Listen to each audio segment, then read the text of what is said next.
सबसे ज़्यादा नुकसान अगर हुआ है तो पिछले 2 दिन की जो बारिश हुई है उसमें ज़्यादा नुकसान हुआ है। और अभी तक जो नुकसान का जो जायजा अभी तक हमारे पास लेने के बाद जो रिपोर्ट आई है उसके मुताबिक 685 करोड़ के करीब जो है अभी तक जो है लॉस हुआ है। सारे टोटल डैमेजेस जो हुए हैं, चाहे वो गवर्नमेंट बिल्डिंग के हुए हैं, चाहे वो प्राइवेट बिल्डिंग्स के हुए हैं। और जो डेथ हुई है इंक्लूडिंग एक्सीडेंट का भी काफ़ी नंबर, जिसमें जो कुल्लू में बंजार के क्षेत्र में एक बस का एक्सीडेंट भी हुआ था, वो भी बरसात के ही मौसम में हुआ था, जिसमें 12 लोगों की मृत्यु हुई थी। तो टोटल 186 टोटल जो है वो डेथ जो है वो इस बरसात के मौसम के सीजन में अभी तक हुई है, सड़क में विभिन्न दुर्घटनाओं में और उसके साथ साथ में बरसात के कारण। अभी 24 घंटे में जो लॉसेस हुए हैं उसमें मैंने कहा कि उसका आकलन अभी आ रहा है, सब जगह असेसमेंट करना बाकी है।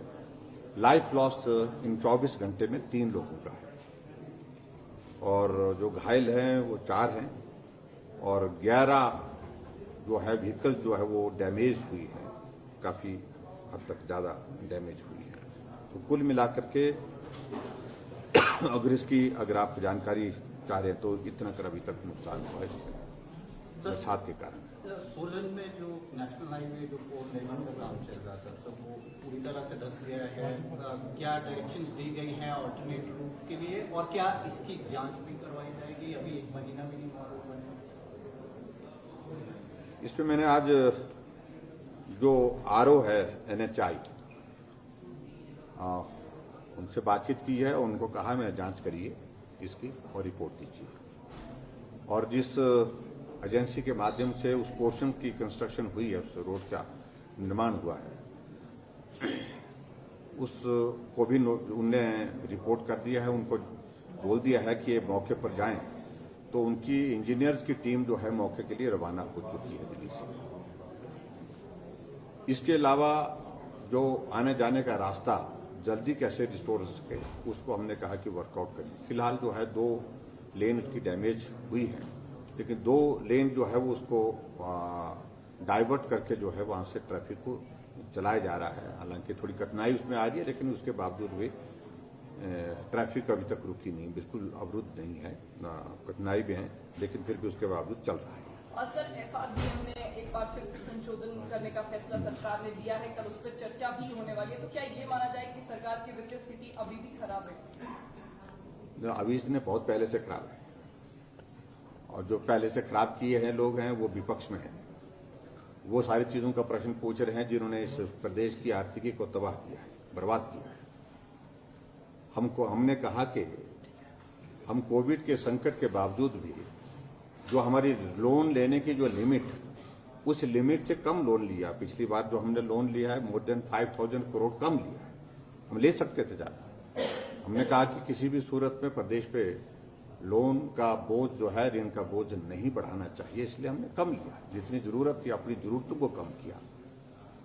लेकिन अभी के जो हालात हैं उन हालात के मुताबिक जो है उसमें हमको लोन तो लेना पड़ेगा, इसमें तो दुराई नहीं। जो FRBM की जो लिमिट की जो अगर हम बात करें तो वो परमिसिबल है, 3% की वो हमको ये देते हैं। और ऐसे में हम अब की बार ऐसी सिचुएशन में जिसमें प्रदेश की इकोनॉमी कोविड के कारण लगातार 2 वर्ष से ज्यादा समय से प्रभावित हुई है, तो ऐसे में इस तरह का हम कोई निर्णय लेंगे तो मुझे लगता है कि इसमें कोई छुपाने वाली बात नहीं। और कल, क्योंकि इस पर आज उत्तर देना उचित नहीं है, क्योंकि कल हमने अभी हाउस में इसको प्रस्तुत करना है, पास करना है। सर, मिसयूज ऑफ IT का मामला सदन में, misuse of IT information technology, हाँ, सदन में आया था। किस तरह से इंश्योर किया जाएगा राज्य में ये ना हो? ये निश्चित रूप से बहुत चिंता का विषय है। जैसे जैसे टेक्नोलॉजी बढ़ती जा रही है, लोगों को सुविधा भी है, लेकिन आपदा भी बहुत बड़ी है। ये बहुत सारे लोगों को बहुत सारी परेशानियों के दौर में से गुजरना पड़ रहा है।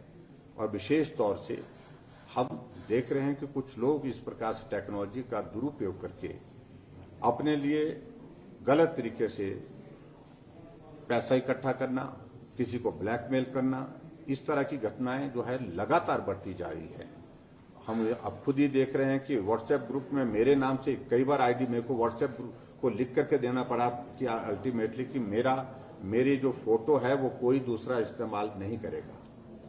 इंडिविजुअल फोटो जो है आईडी के रूप में कोई इस्तेमाल नहीं कर सकता, ये हमको व्हाट्सएप को लिख करके देना पड़ा है, क्योंकि कोई 8-10 ग्रुप 8-10 बार उनने मेरे नाम से आईडी बना करके पैसे मांगने शुरू कर दिए, चीफ जस्टिस के नाम से, चीफ सेक्रेटरी के नाम से, मंत्रियों के नाम से।